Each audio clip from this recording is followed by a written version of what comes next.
over 30, what do you say, 36 years, you've had a lot of different hats. You've been a drummer, you've been a guitarist, a keyboardist, a stage performer, songwriter.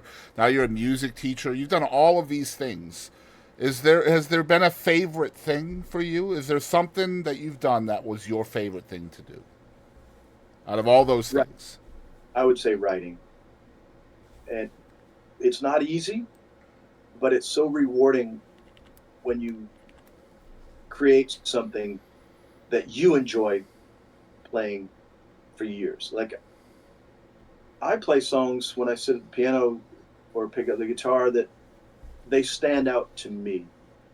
Performing, I used to be terrified when I first got started in Nashville. I was terrified to get up there and play. Um, and the funny thing was, buying her roses, like you were talking about earlier, it's from a woman's perspective, but it was the first song that I had that people might know. So I was like, I don't want to get up there and sing from a woman's perspective, you know. Yeah. Now Awkward. I actually enjoy performing now. I actually went home for my induction ceremony into the Rhode Island Music Hall of Fame, which I'm really proud to be a member of. Congratulations, by the way. Thank you, I appreciate it. Mm-hmm. And I got to play three songs with this band that's also in the Hall of Fame up there. They were one of the biggest bands when I was a kid. Lowell George from Little Feat was going to produce a record on them because they'd opened for him on one or two of his shows, and unfortunately he died heart attack. And but three of those guys who are they're about 13 or 14 years older than I am, but I got to get together with them, rehearse at the drummer's basement, and then play on the show with them. And that was probably the first time I've ever played and fronted a band. Wow. All of my performing experience has always just been me, maybe That's one accompanist. And this was fun.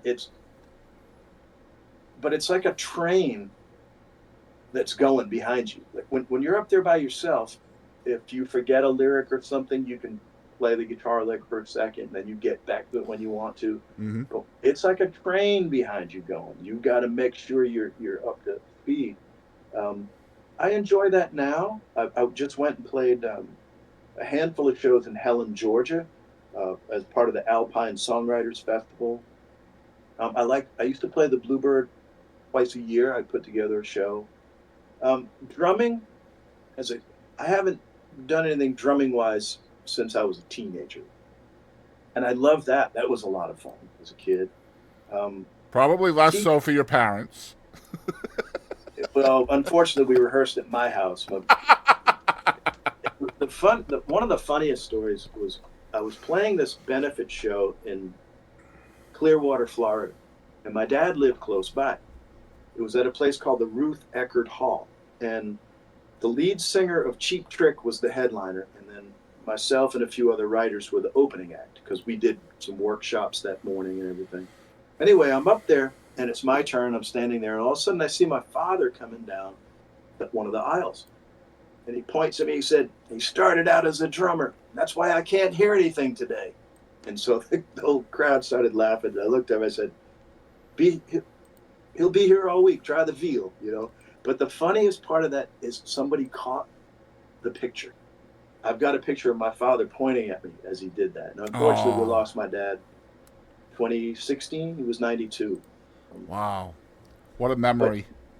going back to your initial question, I love teaching now. I miss it. So I'm actually going to put together a 4 week Zoom class that people can join. And it's very inexpensive. And I cover the material that I cover in my college courses. Um, I miss teaching that much that I want to do that with my free time this summer. So that has become a really um, If people are interested in that, where can they go to find out more about it? send me an email at Joe Doyle Songs at gmail.com.